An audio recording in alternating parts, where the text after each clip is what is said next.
Olá, meu irmão e minha irmã, eu sou o Padre Marcelo, da Diocese de Taubaté. Hoje é dia 26 de dezembro de 2022. Vamos lembrar o que nós ouvimos ontem na missa, quando celebrávamos o período do Natal, o dia do Natal.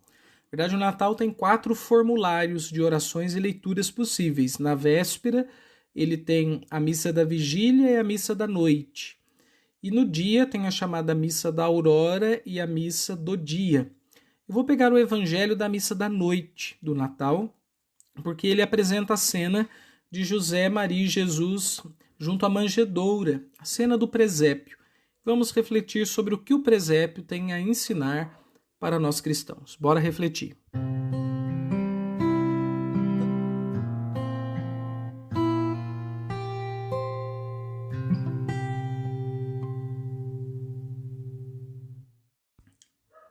Muito bem, no Evangelho da noite de Natal aparece a cena em que César Augusto, imperador, ele decreta que é preciso fazer um recenseamento em toda a região em que ele era o governante, e inclusive daí José vai para a sua terra natal, José, o pai adotivo de Jesus, para poder registrar o menino Jesus na cidade de Belém. Quando eles estão a caminho, quando chegam lá, então Nossa Senhora que estava grávida dá à luz ao menino Jesus e não havia lugar para eles ficarem na hospedaria ou na casa de alguém. Eles ficam praticamente assim colocados à noite à natureza. Inclusive, é justamente para um lugar de animais que eles vão para que Nossa Senhora dê a luz. E Nossa Senhora, dando a luz, enrola o menino Jesus e coloca ele na manjedoura, que é o lugar onde os animais, num estábulo, por exemplo, se alimentavam. Então a gente tem ali a cena emblemática a partir da qual a gente constrói os nossos presépios. Só que o que eu gostaria de ressaltar é o seguinte: o presépio que a gente monta, ele é carregado de um simbolismo não só religioso, mas ele tem uma sobrecarga estética. Então a gente faz o presépio com pedrinhas, com terra de várias cores, com iluminação, e o presépio fica bonito e é agradável de ver. Em alguns casos a gente até se sente inspirado a rezar. Mas eu gostaria de convidar vocês para que a gente tentasse olhar com a imaginação o presépio de Jesus, o presépio que Jesus realmente viveu, que é bem diferente desses presépios que a gente monta, porque foi muito mais cru a experiência da Sagrada Família. Então vamos lá, vamos imaginar. Primeiramente, a solidão. José e Maria só tinham um ao outro. É claro que isso já é bastante coisa um para o outro, mas você com uma mulher grávida, numa cidade longe da sua casa, sem nenhum lugar para ficar hospedado, sem ninguém para lhe amparar, é muito duro. Então o presépio, primeiramente, o presépio de Jesus, ele é uma experiência de solidão, em certo sentido até de abandono. Eles estão abandonados à sua sorte, eles têm que se virar para dar conta de Nossa Senhora ter o menino Jesus e do menino nascer ali em boas condições e receber os primeiros cuidados.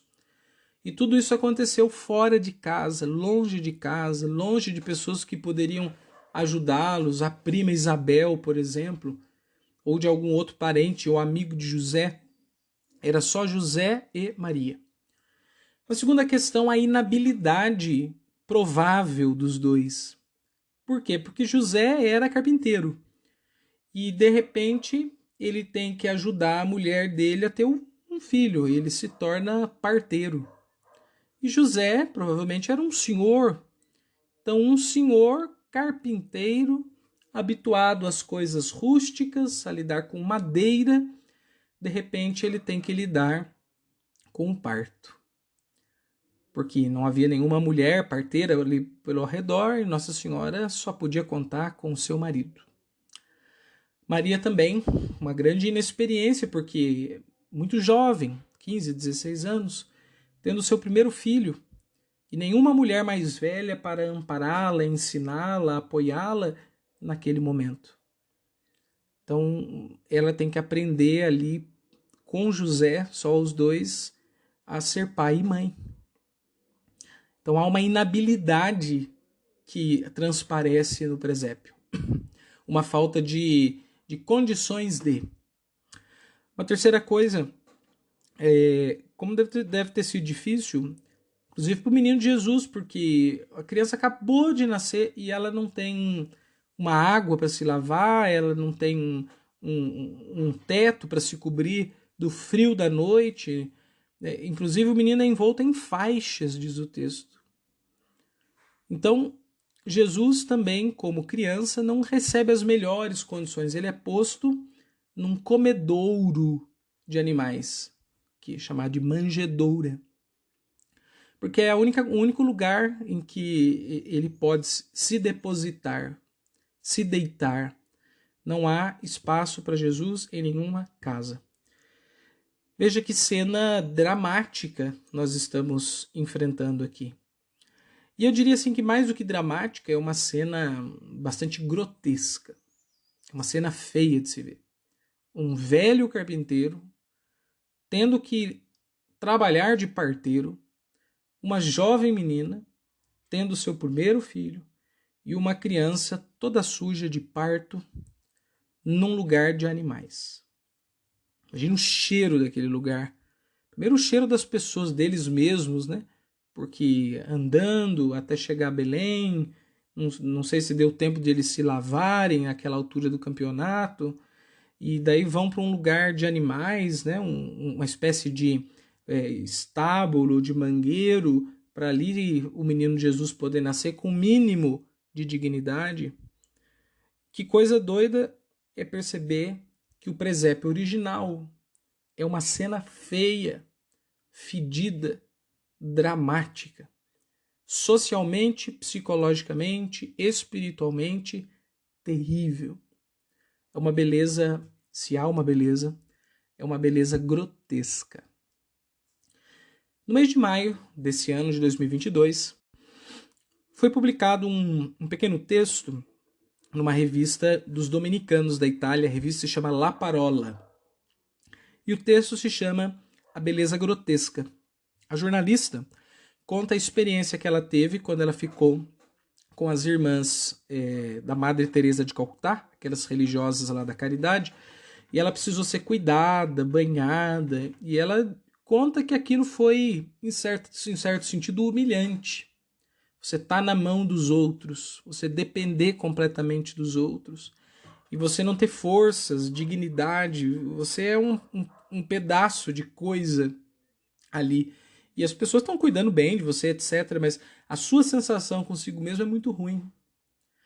E ela falou que ali ela aprendeu a ver uma outra beleza, que não é a beleza que a gente está acostumado a perceber no nosso dia a dia. Aquela beleza assim dos modelos, dos castelos, dos artistas, dos ambientes de riqueza. Era uma beleza que se escondia por trás de uma coisa muito grotesca, que era aquela experiência de estar doente e ser cuidado. Ora, se a gente voltar lá no presépio, é justamente isso que acontece. Não há beleza alguma. Aliás, é como no final da vida de Jesus, né? Porque os dois extremos da vida de Jesus, nesse sentido, se encontram muito. O profeta, um dos livros dos profetas, Isaías, quando fala do servo sofredor, textos que a gente usa bastante no período da Quaresma, na Semana Santa, diz assim: não tinha nenhuma beleza, para falar do rosto sofrido, do servo sofredor. E Jesus é o servo sofredor do Pai, que não tem nenhuma beleza na cruz. Ora, no presépio também não tem nenhuma beleza. E isso que é interessante, porque o presépio, ele converte os nossos olhos. Ele faz a gente perceber um outro modo de beleza, que é uma beleza aos olhos grotesca, mas que com o olhar da fé faz perceber o cuidado, a caridade. E aí que está. O presépio não é glamuroso. Então, o presépio é feio, mas o presépio ele é recheado de cuidado, do cuidado de uns pelos outros ali. E é esse cuidado que manifesta uma beleza diferente daquilo que a gente geralmente entende por beleza. Veja, não é uma beleza que se vê, mas é uma beleza que acontece. Não é um adereço, não é um atributo estético, não é uma coisa que se percebe com os olhos, mas é uma coisa que você nota quando você nota que existe ali uma relação em circulação. Então, José cuidando de Maria e de Jesus, Maria cuidando de Jesus. Então, ali há uma rede de apoio, por assim dizer. E essa rede de apoio é fundada, ali no caso deles, na relação familiar, no carinho mútuo e até na missão religiosa que eles assumiram ao receber Jesus. O presépio faz-nos ver que as coisas de Deus não necessariamente são as mais atrativas. É claro que Deus também tem uma face de beleza. Ele se transfigura, ele se mostra, ele ressuscita, ele é luminoso, como são belos os pés daquele que anuncia a paz, diz o Salmo. Mas por um outro lado, há uma outra beleza, uma beleza de outra ordem, que para usar o artigo que eu citei, a gente poderia chamar de uma beleza grotesca, que é a beleza do cuidado. Nenhum glamour, nenhum charme, nada interessante aos olhos, nenhum cheiro bom para o nariz. Mas quando olhamos com um olhar de humanidade, ou do ponto de vista mais de fé, com um olhar de caridade, a gente nota que ali tem muito amor. E isso é a beleza de Deus, a beleza do cuidado. Por isso o presépio converte os nossos olhos e nos tira das fascinações mundanas para nos colocar no projeto do reino. Amar que ser amado, como diz a oração de São Francisco de Assis.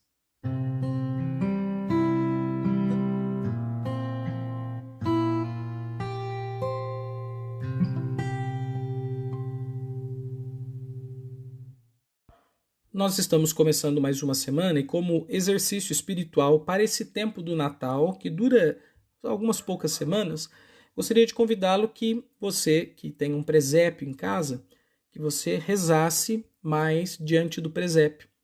Para você que não tem um presépio, talvez você possa imprimir uma fotografia, uma imagenzinha de um presépio, ou que pode ser uma pintura, um quadro, talvez seja até mais interessante, né? Como se fosse um quadro. E você vai contemplar aquilo, mas tentar imaginar, a partir daquela imagem que você tem, imaginar o presépio real.